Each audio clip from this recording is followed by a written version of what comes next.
やさん90はい。香川のうどんってなんかこうもごもごした感じで入ってくる時に大変でもそれがなんかこう食べてる感があって、あ、これ香川の思い出だなっていうのをすごい感じました。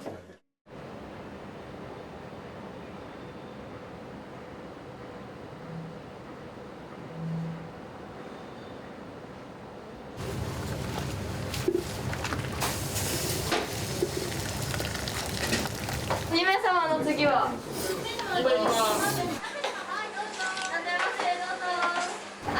お昼前でしたらうどんいかがでしょうか。サルキュランでございます。でもう一回四国行ってもうそのずっと繰り返しで本当に美味しい一杯ができてオープンしたんですが、1週間ほど閉めました。その味がぶれてしまって、お前こんなもんお客さんに出すんかって言われて、すいませんと。いかがでしょうか。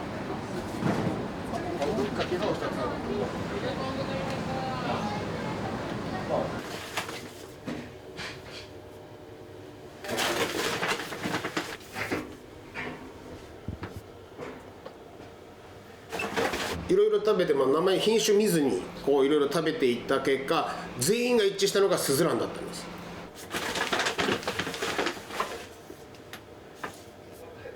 それこそ大手の粉屋さんからもいただくんですけども、ぶっちゃけ大手の方が安いです、ですがやっぱりなんかちょっと違うんですよね。やっぱり全部麺に入っていくためには今使ってるすずらんというものになりました、粉自体は、6キロを2回で12キロですね。粉12キロの塩水を入れて練ります。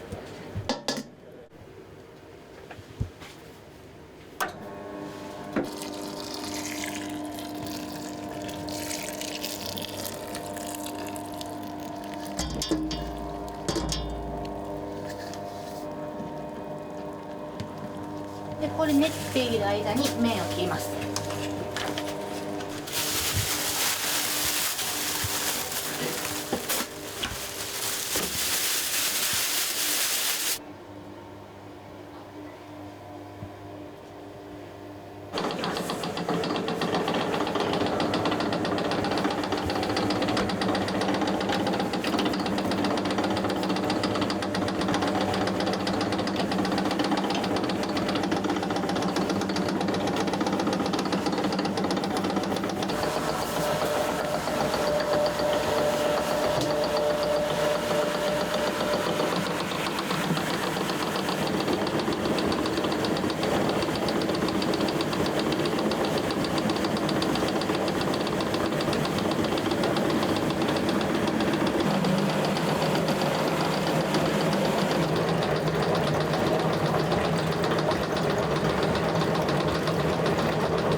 打ちたてをお客様に出さないことにはうまいという言葉は返ってこないです。袋麺とか納品されてきたもの、もちろん作ってらっしゃる方は一生懸命やっていただいていることだと思うんですけれども、一回うちもこれちょっとやってみようってやったんですけれども、食べると出汁が麺に入っていかないです。なので食べた時に麺は麺、出汁は出汁っていうのが2つのものを食ってる感じがしまして、じゃなく一体感がないんです。やっぱ作ると打ちたてなんで、ここに出汁のうまみ、肉のうまみが入っていくので、麺最後の1本まで美味しい。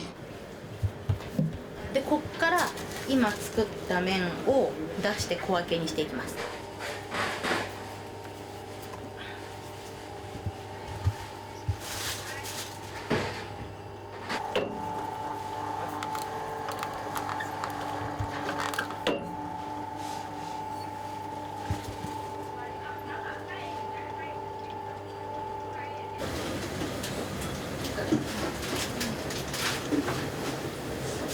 これもうちの従業員と僕が、出汁をいろいろ作っていく中でいろいろやったんです。いろんな出汁屋さんからサンプル頂戴しましてやった結果、もうダントツです。そこの方に来ていただいて徹底的に出汁作ろうかで、何匹って決まった、もういりこ、煮干しさんですね、何匹って決まったものをもう袋詰めして既製品ではない商品なので、その分ギャラが高いんですよ原価が高いんです。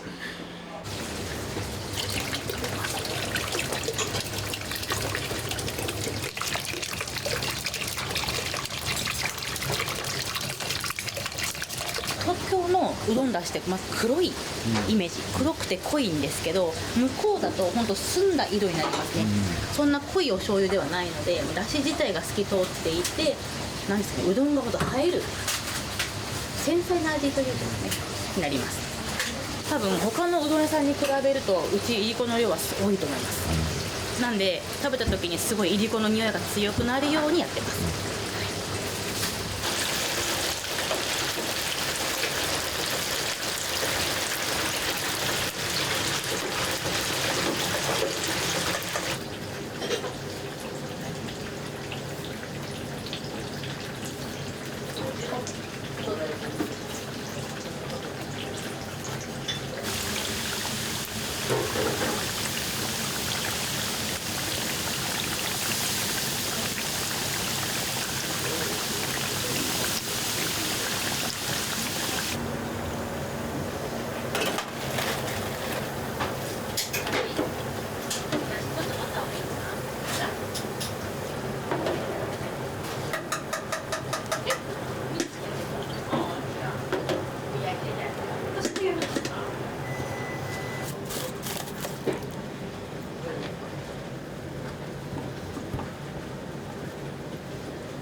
最初僕自分がうどんをやると思っていなくてですね、どうしても僕関東の人間なのでうどんというよりもそばの人間だったんですね。ところがそのお店をやろうって何のお店をやろうかってなった時に、うちの親父が四国の人間でして、でうどんに馴染みがあると、お前うどんやれ、もう生まれ育った時からうどんをずっと食べてきた人間なので、東京にうまいうどん屋はないと、他のうどん屋さんに失礼なんですけれどもってずっと言ってました。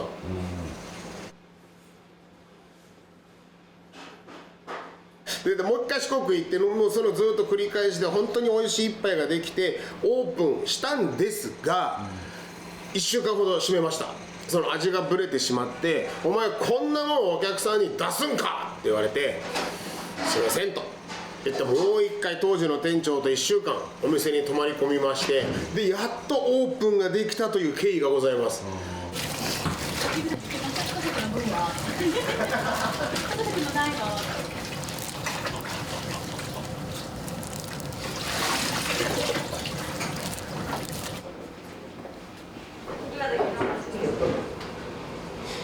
ープンします。はい。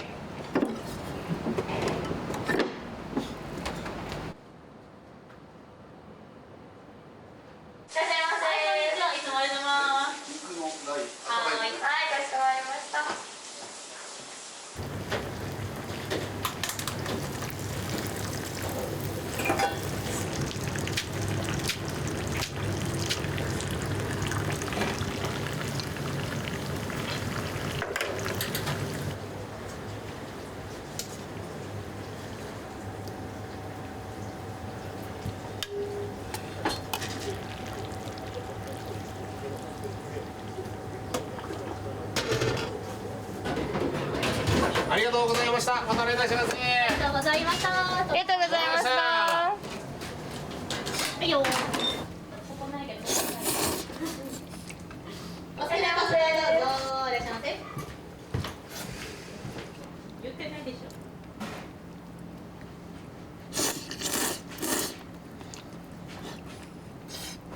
肉大。はい。鶏だよ。チキンはサラダ。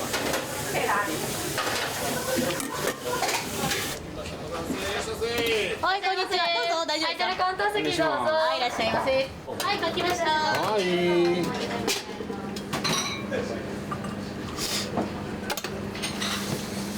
頭1名様4択ご案内で。はい、どうぞ。お客様右側から行きます。2名様の次は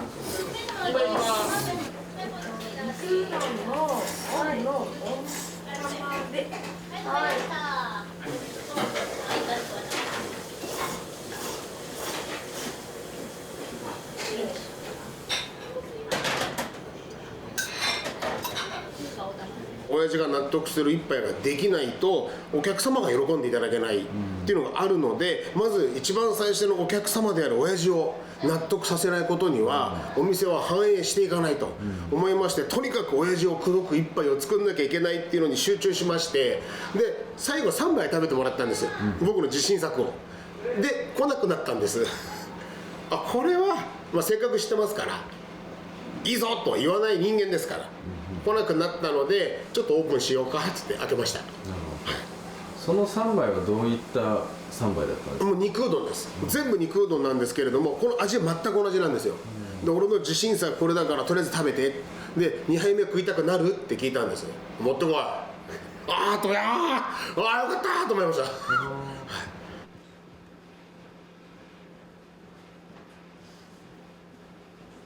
喜んでくれてればいいんですけど、そういうの口にしないタイプなんで右手から失礼いたします。肉うどんでございます。失礼いたします。はい。秋関。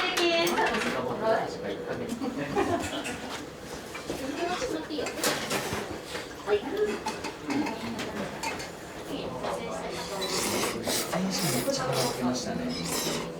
普通に関西風じゃなくて向こう風の西日本風で美味しいです。やっぱり麺が全然違う。普段うどん好きで冷凍うどんをよく家で食べるんですけど、なんかこう綺麗な感じでつるって入ってくるんですけど、香川のうどんってなんかこうもごもごした感じで入ってくる時に大変。でもそれがなんかこう食べてる感があって、あ、これ香川の思い出だなっていうのをすごい感じました。あったかいうどん、東京やったら濃いお醤油のだしじゃないですか。薄いやつなんでめっちゃ嬉しいです関西を思い出します。これ肉うどんです。同じの食べてます。麺の硬さがあったかいんですけど結構コシが残ってて、あったかいと割とやわくなっちゃって苦手やなと思ったんですけど、割とここのお店のやつはあったかくてもコシがあってすごい食べやすいなと思いました。いかがでしょうか。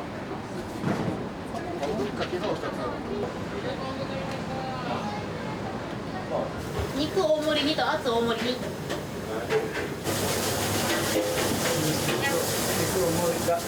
おは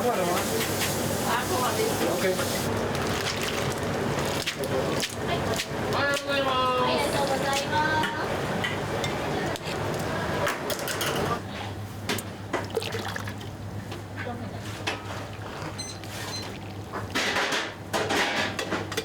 ウーバー鶏エビ。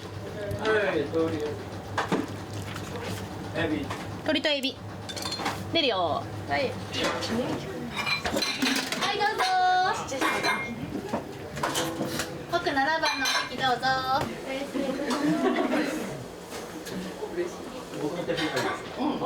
これはだしをお召し上がりいただきたくてですね、麺というよりもだしで、とにかくだしにこだわってるっていうのもありまして、まずだしをお召し上がりいただいて、星野の味はこういうのなんだぞっていうのをお客様に分かっていただきたい、そのためのかけうどんです。お決まりのお客様からお声かけてください。はい、どうぞ。右手から失礼いたします。かけうどんを食べてございます。失礼いたします。香川出身の人が頼む王道の、もうシンプルなのが好きなんですよ。シンプルにかけうどんが一番そのお店の味が分かるかなと思ってるので、そうですね、この近辺だとやっぱり星野さんですかね。やっぱり讃岐うどん本場に近い味なので。どのあたりが本場に近いんですか？だしの味とか風味とかですね。であとは麺のコシも、だしだと関東だとちょっと醤油の割合が多いような感じなんですけど、讃岐うどんは多分いりことかそういう鰹節とかそういう多分ものを入れてると思うので、出汁がそういうちょっとさっぱりした感じが、美味しいですね。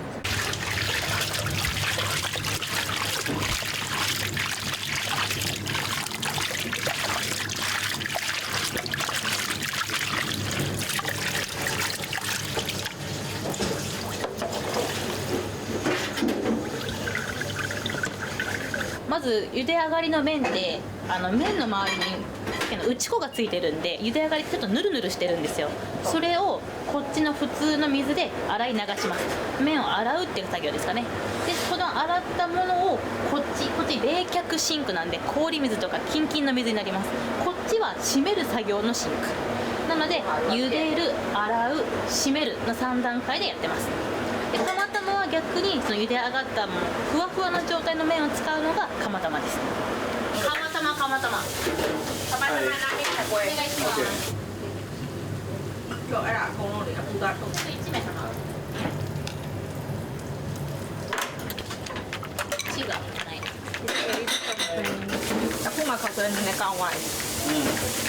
はい、じゃあ釜玉と氷天ですね。お会計1080円でお願いします。いいね。お願いします。はい。はいよー。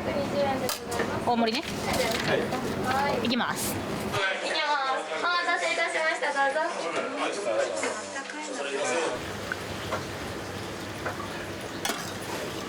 はい、どうぞいらっしゃいませ。お願いします。はい、これ90。はい、ただいま。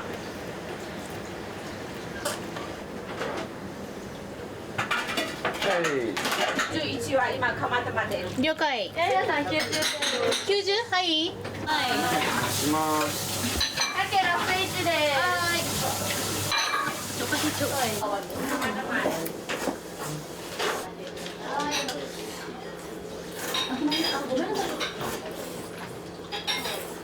これカレー大盛り、カレー大盛り7番8番お願いします。うちの出汁で作ったカレールーといったらあれですけど、カレースープですね。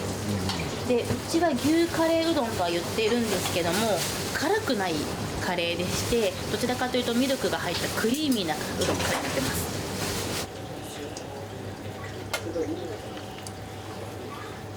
はい、お願いします。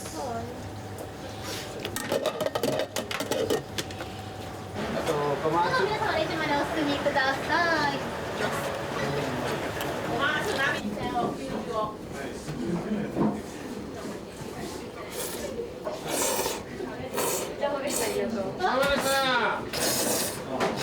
お願いします。ちょっとカレーをやっていただきたいっていう声が多かったのでやってみた結果人気になりました。はい、で一度カレーうどん食べた方浮気されないですね。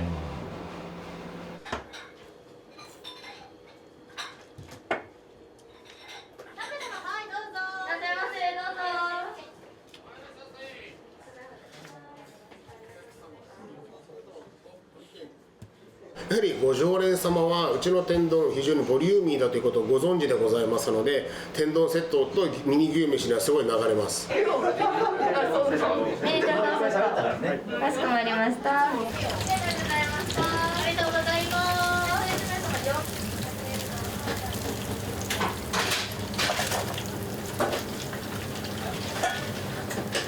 これあと5回しでもらうよ。はい。します。これ右のお客様がカレーで後ろの突き上げやよ。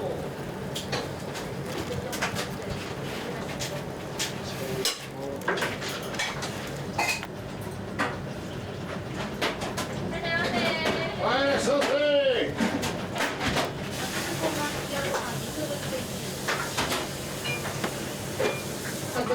願いします。ウーバー終わってます？これ全部。みーさんウーバー終わったって全部。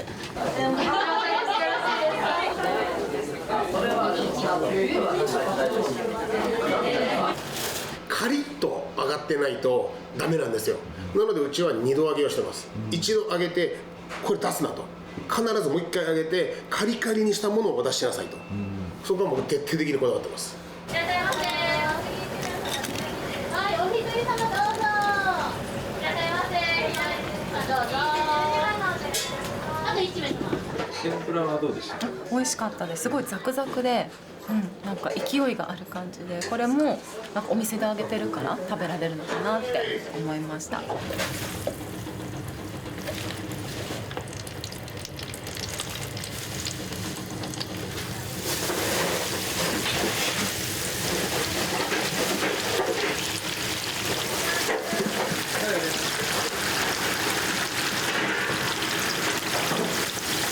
打ちかき揚げでかいんですよ。でかくて大きいので先に作っちゃうとやっぱどうしても油吸っちゃうので潰れちゃうんですね。なのでかき揚げに関してもオーダーいただいてから一個一個お作りしてます。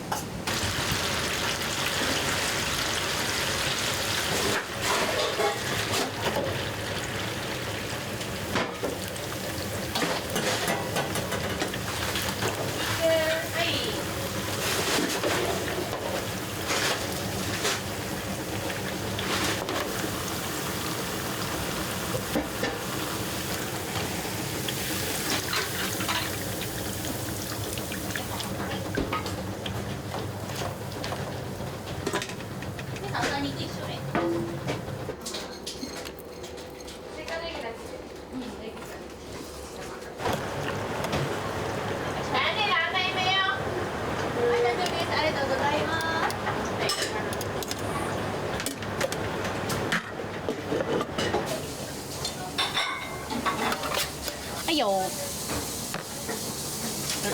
いはい。4択様。はい。80。ありがとうございます。はいどうぞ。空き席2のみです。お願いします。お昼前でしたらうどんいかがでしょうか。サルキューランでございます。いつもありがとうございます。どうぞ。お一人様です。基本的には今日だったら宮平と松本に任せて、本当にピーク帯にお会計入るとか、お客様がお並びいただいた時にオーダーを取るぐらいで、原則邪魔をしないようにしてます。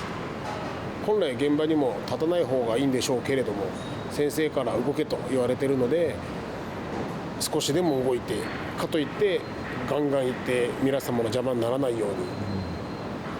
今45なんですけど、40の時に一回脳卒中やってしまいまして倒れちゃったんですよ。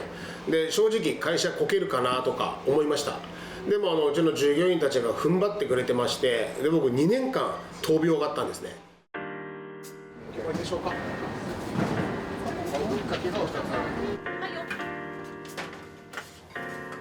最初はですね、いっぱいチェーン店を出してどんどん広げてとか絵空事を考えてたんですけれども、とにかくうまいうどんを東京で作っていこうよと。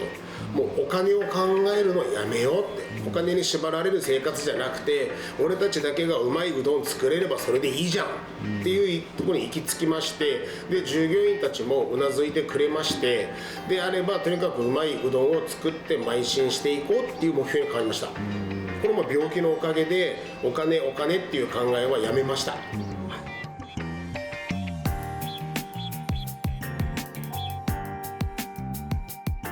香川の方にご常連様でお越しいただいている方で、変わらんでっていうのを言っていただくんですよ。ガキの頃思い出したと、ああ嬉しいと思うんです。香川の方にお褒めいただく、あとうちの粉屋さんとかがたまにうちに食べに来ていただいた時に変わりまへんって言ってくださるんですよ。それはもうお世辞だと思うんですけど、それが嬉しいです。お客様に嫌われてしまうと、一人でもご常連様に増えていただかないことにはやっぱり成立しない商売なので、足を運んでいただいたお客様がやっぱりうまかったと言っていただくことが第一です。ここはもうぶれないですね。